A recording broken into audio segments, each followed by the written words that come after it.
Langis.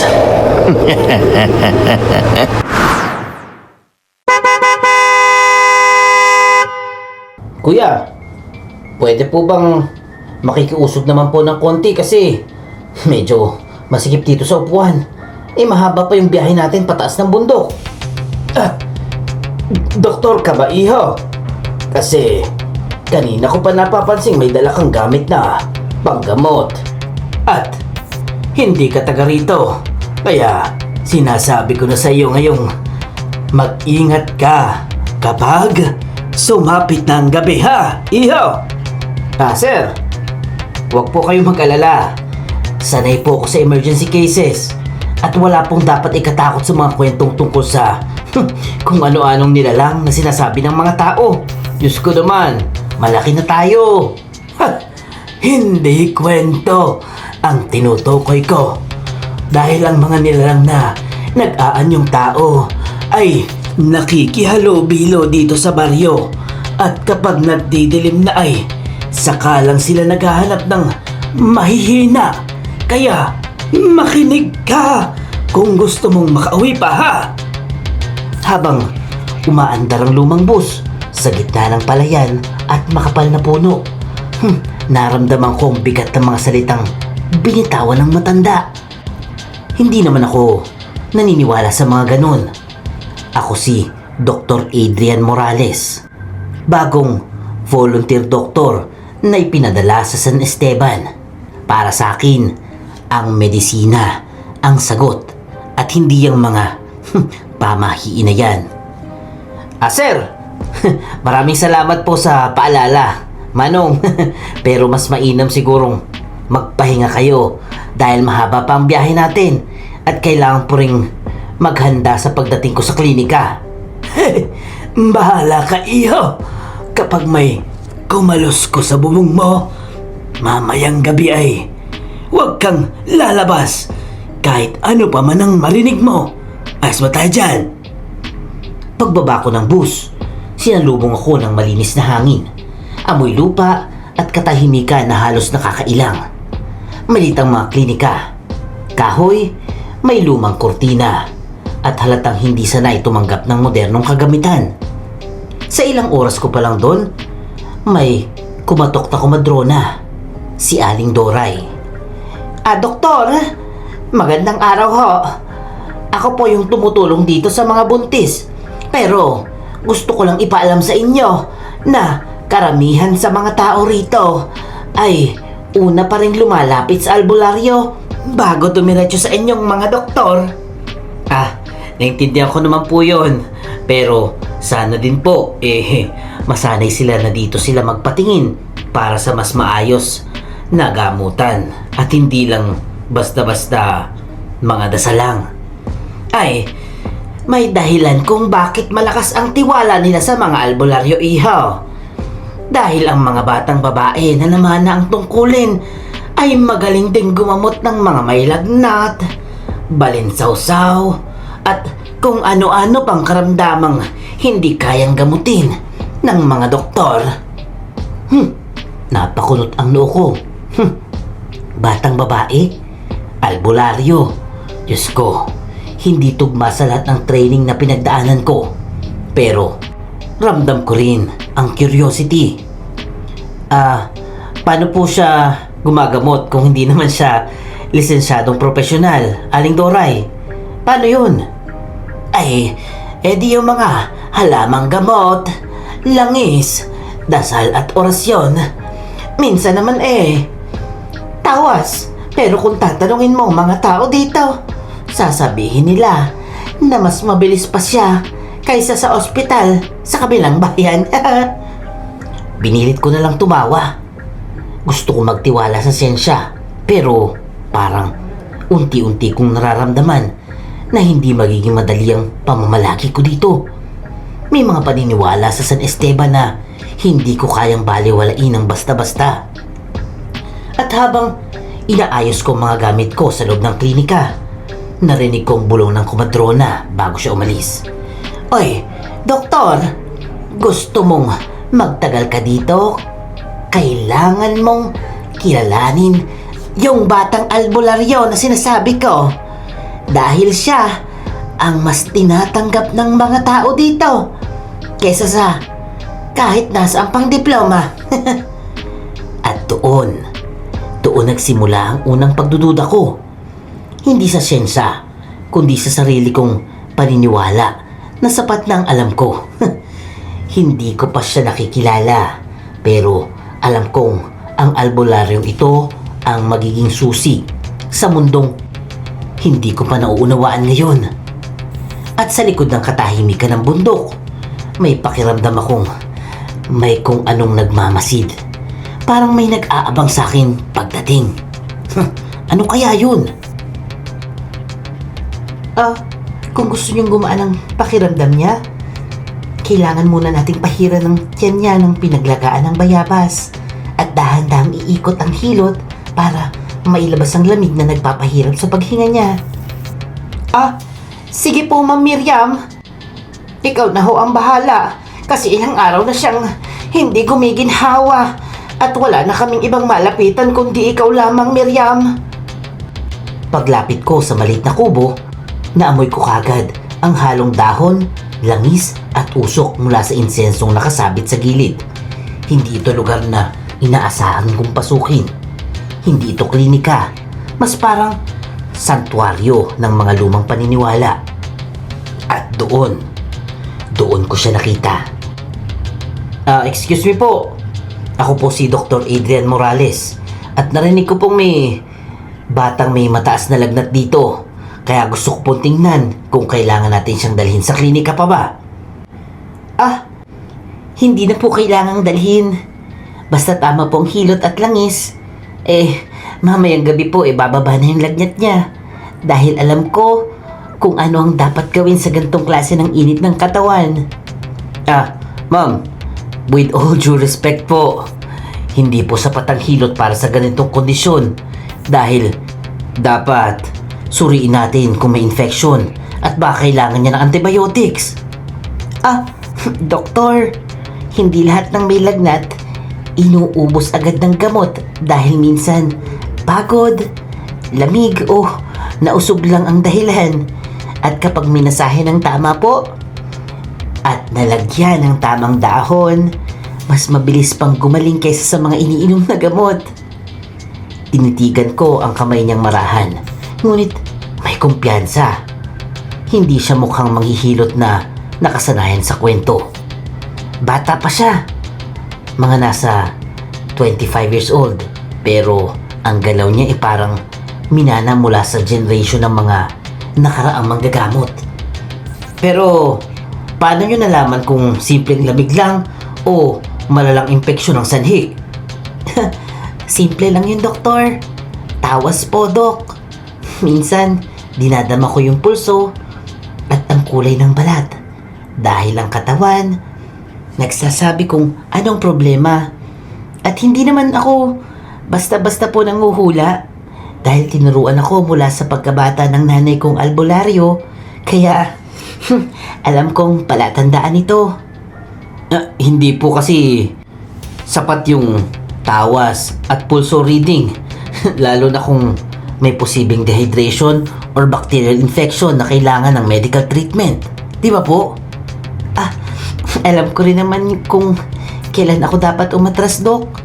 At dalhin sa inyong pasyente, kaya hindi ako nagmamagaling po dahil ako ang unang takbuhan at minsan ako rin ang huling sinusubukan kapag hindi gumana yung ibang paraan na panggagamot. Hindi ko man aminin, pero may mga bagay siyang ginagawa na hindi ko maipaliwanag. Parang gumagaan ang bata matapos ang hilot. Parang humihina ang pag-iyak nito. Napatingin ako sa mga bote at papel na nakabalot ng orasyon sa dingding. Pero, to be honest, hindi ko po ina-expect na ganito kabata yung albularyo dito. At hindi ko rin nakalain na ganito ka-organize ang lugar ninyo. Siguro po iniisip nyo na puro matanda po yung albularyo at puro kwento ng engkanto ang makikita dito. Pero, hindi lahat po ng healer galing sa nakaraan. Dahil may ilan pa rin sa amin na pinipiling ipagpatuloy yung tradisyon po ng walang halong kapangyarihang masama.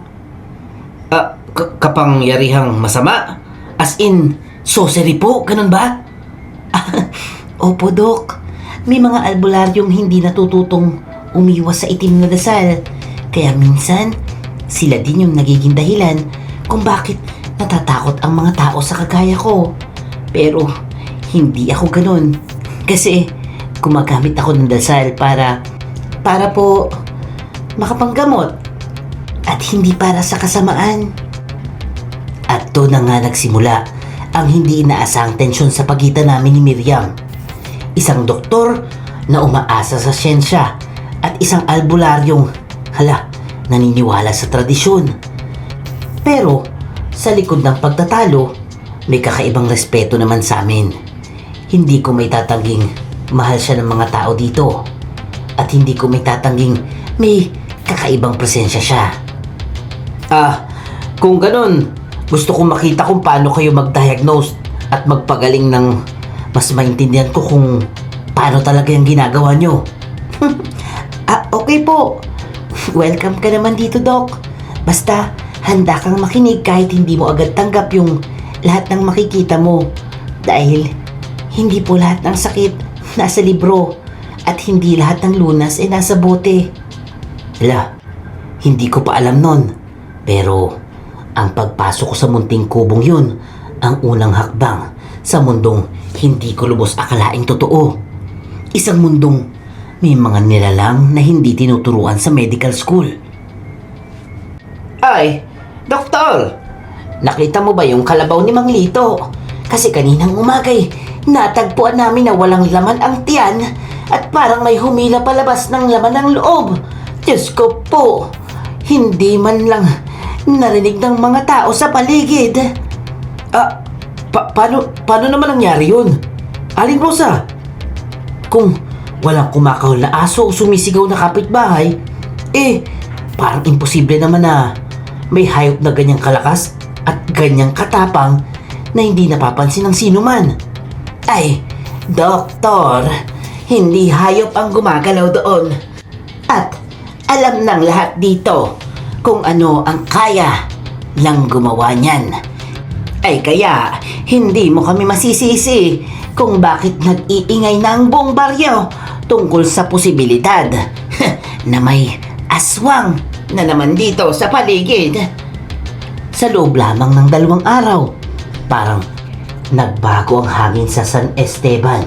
Mas mabigat, mas matahimik, mas nakakapanindig balahibo. Hindi ako madaling maniwala pero kahit ako nakakaramdam na rin ng hindi maipaliwanag na kaba. Doktor, may buntis po na babae sa kabilang sityo. Nagkaroon ng matinding pagdudugo kagabi kasi may kumakaluskos daw po sa bubong nila. At hindi niya ininda pero pagkaraan ng ilang minuto, bigla niyang naramdaman na parang may mabigat daw na nakadagaan sa dibdib niya. Miriam, hindi naman pwedeng iugnay ang miscarriage sa mga ingay lang sa bubong dahil maraming medical reasons para mangyari yun, di ba? Doc, oo naman po, pero hindi mo rin mayaalis sa tao ang magduda, lalo na't sunod-sunod yung mga insidente. At hindi mo ba naririnig kung paano kumayod ang kuko sa kawayan kapag naghahanap ng laman ang nilalang na ayaw mong paniwalaan? Hindi ko man gusto tanggapin, pero parang totoo Gabi-gabing may nagrereklamo ng kaluskos, may hayop na nawawala, may mga batang umiiyak sa takot, at mas lalo akong naguguluhan dahil ang paniniwala nilang tinatawanan ko lang noong una, unti-unting nagkakaroon ng bigat. Miriam, maaari mo bang ipaliwanag sa akin kung bakit biglang natatakot ang lahat at bakit may nakasabit na bawang, asin, at pati buntot ng pagi sa pintuan ng mga bahay? Dahil doktor, kapag may aswang na gumagala sa gabi, ang mga bagay na yun ang humahadlang sa kanila. Kasi kahit malakas sila, may mga bagay na hindi malapitan gaya ng amoy ng suka, at alat ng asin, pati na yung latigo ng buntot ng pagi na nagbubunyag ng tunay nilang anyo. So, ibig sabihin mo, may mga nilalang na naglalakad kasama natin sa araw, pero kumakain ng tao ng gabi? Ganun ba yun? Oo, doktor. Dahil hindi lahat ng mabait sa umaga, mabait din sa gabi. Sa dilim, minsan, kapitbahay mo lang ang nilalang na yon, pero hindi mo nakikita ang anyo niya sa umaga. Kinabukasan, habang nag-iisa ako sa klinika, napansin kong tila mas dumilim ang paligid ng mas maaga kaysa sa karaniwan. Inisip ko bang, baka pagod lang ako. Pero, may nangyari. Parang may kuko na humahagod sa kawayan. Mabilis, malalim, hindi tunog ng ibon, pero hindi rin naman daga. Hindi kahit ano pang hayop na alam ko. Sino man nang nasa bubong, please, bumaba na kayo. Dahil hindi ako natatakot at tatawagin ko ang mga tao dito kung kailangan.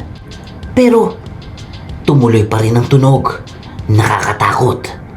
Parang papalapit ng papalapit at ulit-ulit. Ano ba yan? May umakyat ata dito. Hoy! Huwag ka magtago dyan, ha? Dahil delikado ginagawa mo sa taas. Pag-angat ko ng tingin, may anino sa pagitan ng rafter. Malaki at gumagalaw. At may mata. Kulay pula, matalim at nakatutok sa akin na parang sinusukat ang laman ko sa dibdib. Doktor, huwag kang gumalaw. Dahil kung gagalaw ka, mas gugustuhin niyang bumaba at hindi mo yun kakayanin mag-isa, Dok. Miriam! Buti andyan ka! Ba't nandito ka? Ba't may dala kang lampara dyan? Dahil naramdaman kong may kumikilos dito. At kapag hindi ako nagmadali, baka kung ano lang nangyari sa'yo. Kaya tumabi ka at huwag mong hahawakan ng kahit ano, ha? Pagdampi ng ilaw mula sa lampara, biglang huminto ang kaluskos. Parang natakot ako. Parang tumakbo to palayo. Miriam! Ano ba talaga yun? Hindi ko inaasahan na ganito. Hindi yun normal, Ano yun? Doktor, matagal nang may alitan ang mga healer or albularyo at angka ng mga aswang dito dahil hindi nila gusto na pinipigilan namin ang pagkuha nila ng laman ng tao.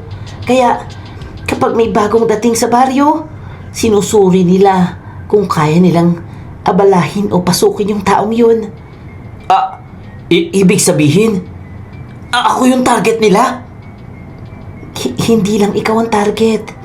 Pero gusto nilang malaman kung takot ka ba at kung kaya kang manipulahin. Kasi mas madali ang isang taong hindi handa sa paniniwalang matagal ng buhay dito sa bundok. Kasi tunay ang aswang. At doon tuluyang nabasag ang tiwala ko sa siyensya. May nakita ako, may narinig ako, at ngayon gusto ko mang tanggalin sa isip ko. Wala na akong ibang tanong kundi ano ba talaga yung gumagalaw sa gabi ng San Esteban? At bakit ako inaamoy nito? Ay, Miriam, bilisan mo ang paghahanda ng luya at langis dahil sunod-sunod ang dumadating na tao at halos nagre-reklamo ng pananakit ng tiyan. Parang may sabay-sabay na kinain ng buong baryo. Lola Bening, nakapaghanda na ako ng ORS solution. Kaya kapag natapos ka, Miriam, pasa mo kagad sa akin para may balik natin ang tubig at electrolyte sa kanila. 3 araw nang nagkakagulong San Esteban. Lahat sumasakit ang tiyan, lahat nagsusuka, lahat nangihina. Hindi ko nga alam kung kontaminado ba ang tubig o pagkain ng sanhi.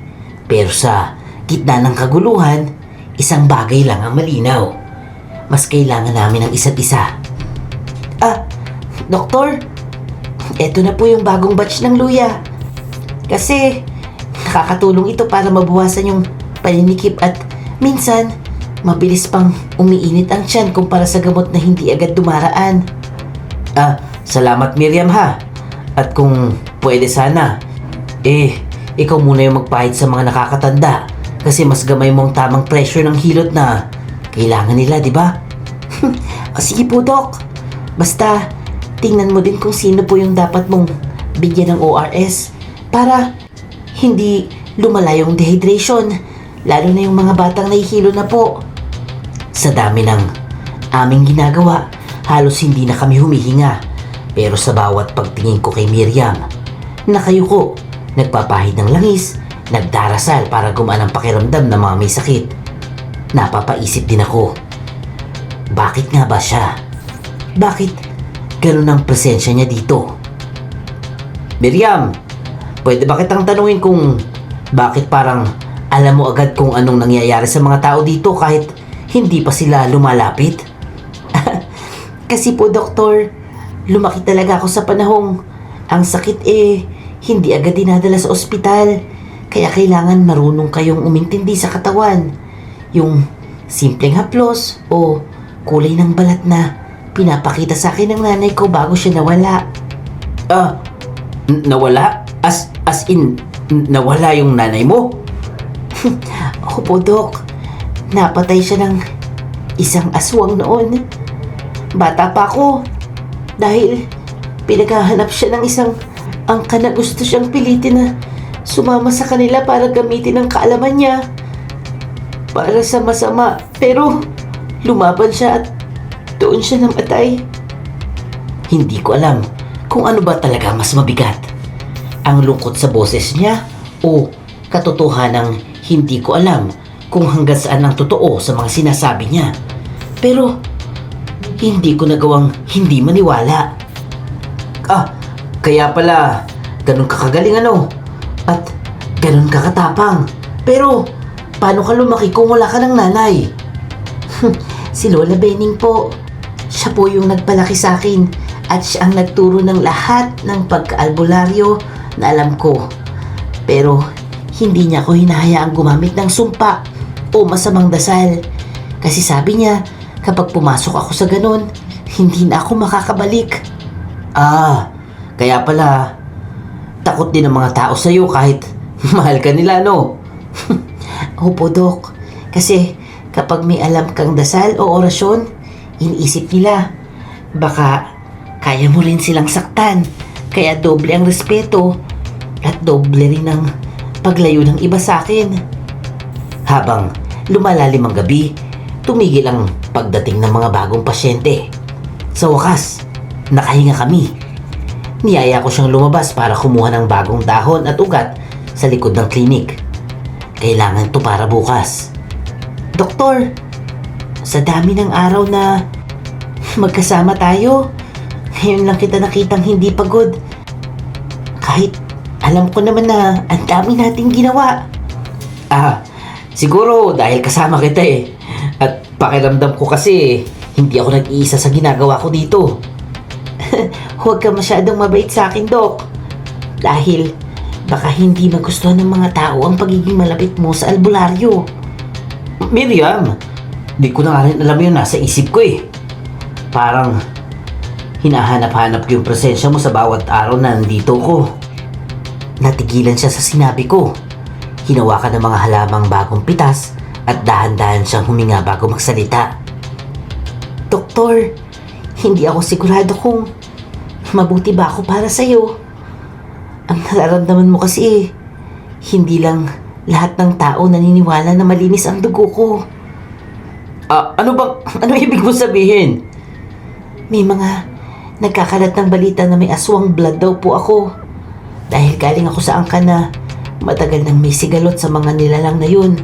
Kaya sinasabi nilang imbis na gamutin ko sila, baka ako pa daw yung maghatid sa kamalasan, lalo na sa mga buhay nyo. Miriam, kahit ano pang sabihin nila, hindi ako naniniwala na may anumang dugo sa'yo na dapat katakutan. Dahil nakikita ko kung paano ka magmahal ng pasyente at kung paano ka mag-alay ng sarili mo sa araw-araw. Bumaba ang mga balikat niya. Parang matagal na niyang iniintay marinig yun.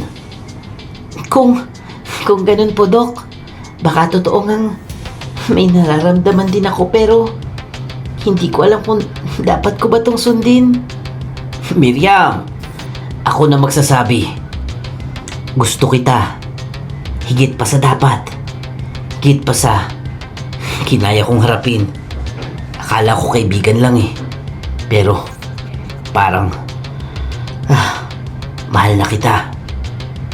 At doon, sa gitna ng halamang kinakailangan para sa paggaling ng iba, nagkaaminan kami ni Miriam. Tahimik lang, walang halik, pero ramdam ko ang totoong pag-ibig. Kinabukasan, parang lumamig ang mga mata ng mga tao sa akin. Doktor! May naririnig kaming balita na masyado ka malapit sa albularyo yan. Kaya sinasabi ko na hanggang maaari, umiwas ka sa kanya. Kasi baka pati ikaw, matamaan ng sumpa niyan. Manlito. Wala naman pong ganun. Huwag ka naman ganyan. Doktor, pagpapayo lang ito ng taong takot mawala ang bagong doktor. Dahil baka kung maging malapit ka sa kanya mas madali kang punterihin ng mga nilalang na gusto siyang kunin. Alam mo na.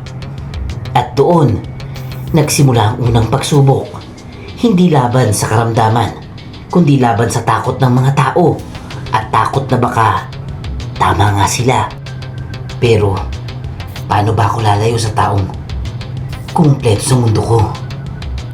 Ay, Doktor, pakibilisan mo dahil nakita namin si Mang Ernesto. Halos wala nang malay at may kagat sa tagiliran na hindi namin maintindihan kung paano ang nangyari. Dahil hindi yun itsura ng kagat ng aso o kagat ng baboy ramo.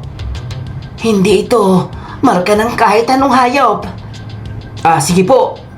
Aling Rosa, pakiakyat dito sa papag para matingnan ko agad. Kailangan natin siyang linisin bago magkaroon ng impeksyon dahil masyadong malalim ang sugat at parang may mga hinatak na laman na parang hiniwa ng matalas na kuko.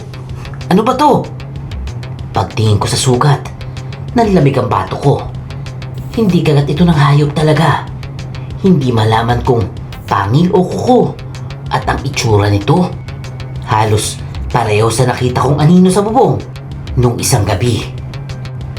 Dok Adrian, ibaba mo muna yung kamay mo dahil alam kong naintindihan mo na hindi normal ang kagat na yan. At hindi ko na kayang itago pa ang dapat kong aminin. Miriam, ano bang ibig mo sabihin doon? At bakit parang natatakot ka? Kasi Dok, kailangan mong malaman na ang dugo ko talaga ay hindi tulad ng dugo ng iba. Dahil bata pa ako, nakagat na ako ng isang aswang. At dapat, doon, ako'y namatay na. Pero hindi. Hindi ito nangyari dahil may lahi rin akong albularyo. Tulad ng nanay ko. Kaya, nananatili sa akin ang sumpa. Pero, hindi ako naging tulad nila. Parang may tumama sa dibdib ko. Akala ko lahat ng takot sa baryo bunga lang talaga ng kwento. Pero ngayon, kaharap ko na mismo ang patunay na may hindi ako nauunawaan. Kaya ba mas matalas yung pakiramdam mo kaysa sa normal na tao?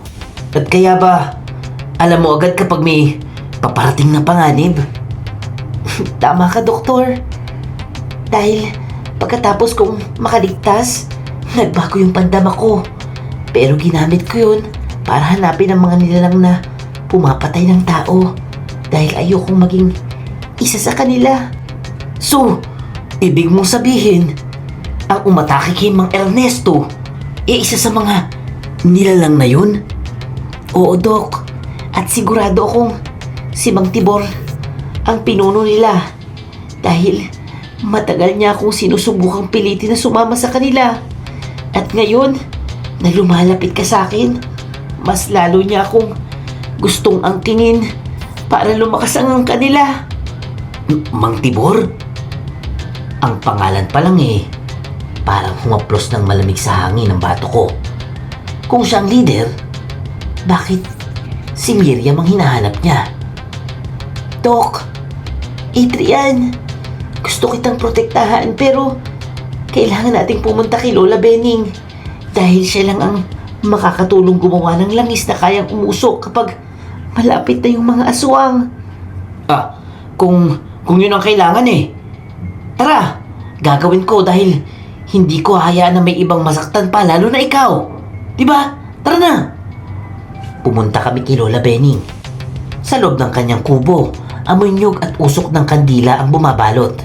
Ay, Miriam, alam kong darating ang araw na ito dahil hindi mo maitatagong habol ka ng mga nilalang na sumusugod sa sumpang halos nakuha noon.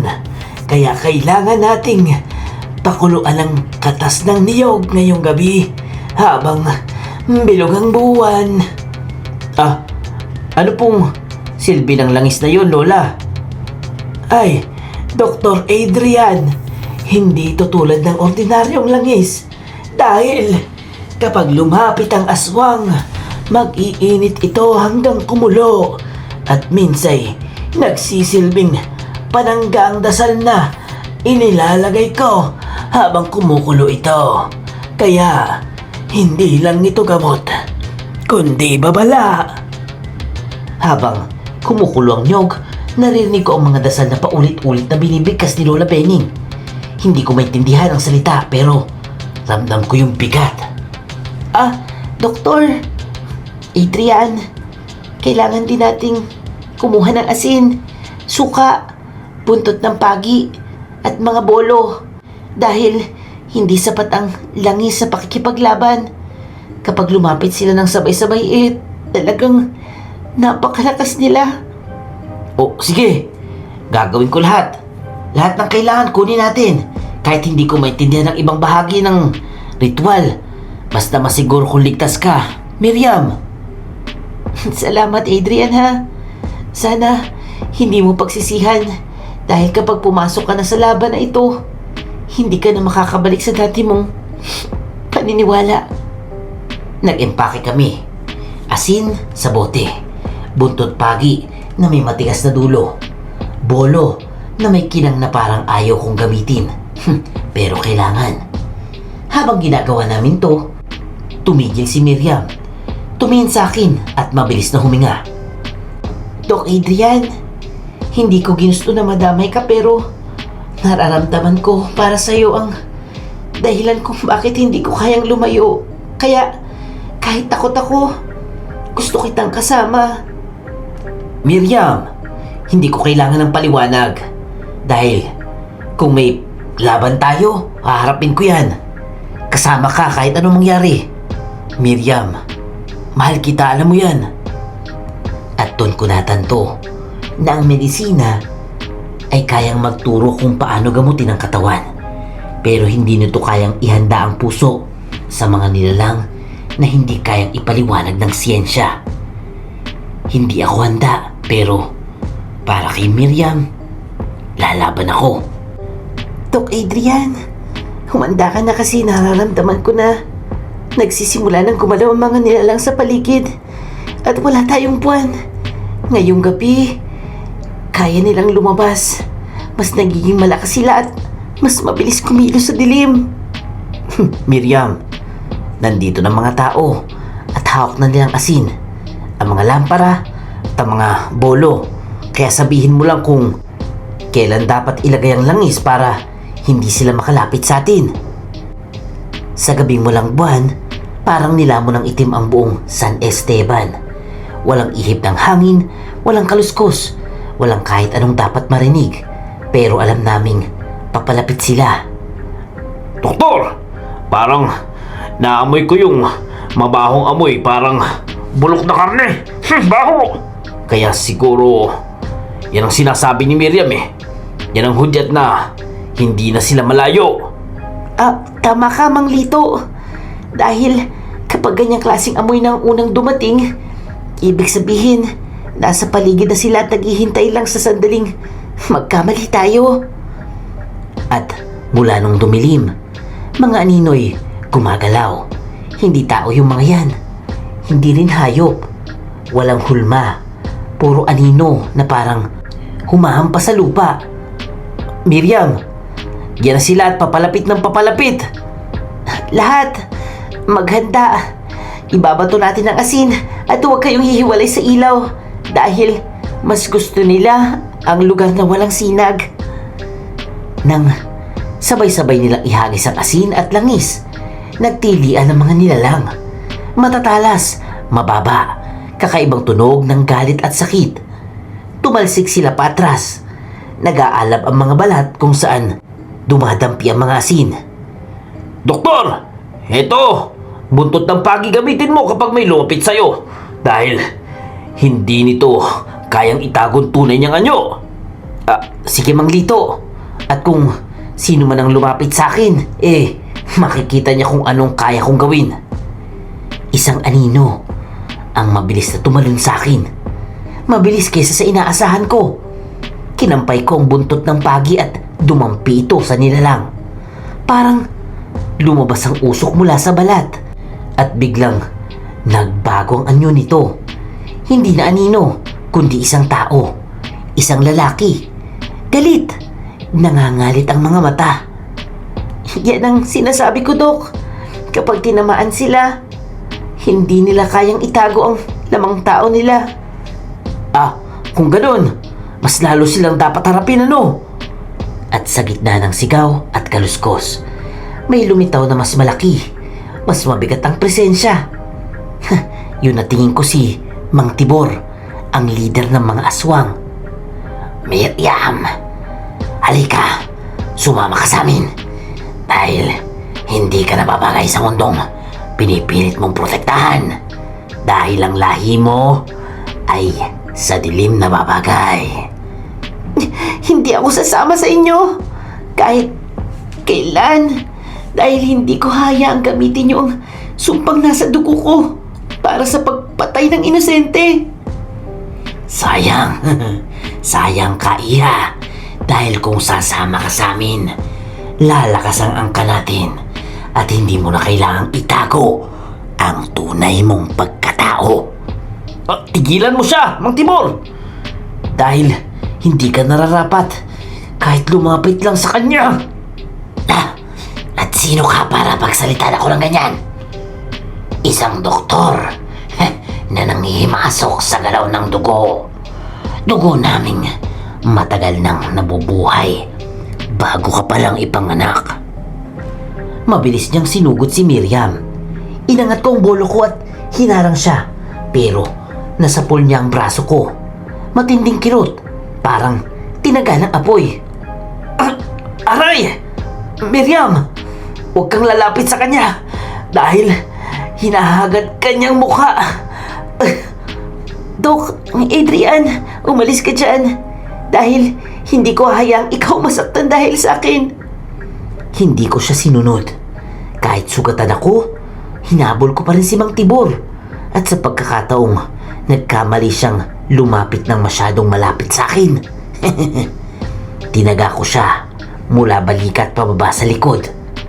Umungol siya ng malakas. Hindi sapat ang isang putol. Kailangang 2 hampas ko pa. Dok Adrian, hatiin mo pa. Hindi titigil yan hanggat hindi mo hinihiwalay ang katawan niya. Hawakan mo to, Miriam! Dahil lalagutin ko to ngayon. At sa isang mabilis na hampas ko, nahati ang katawan niya sa 2.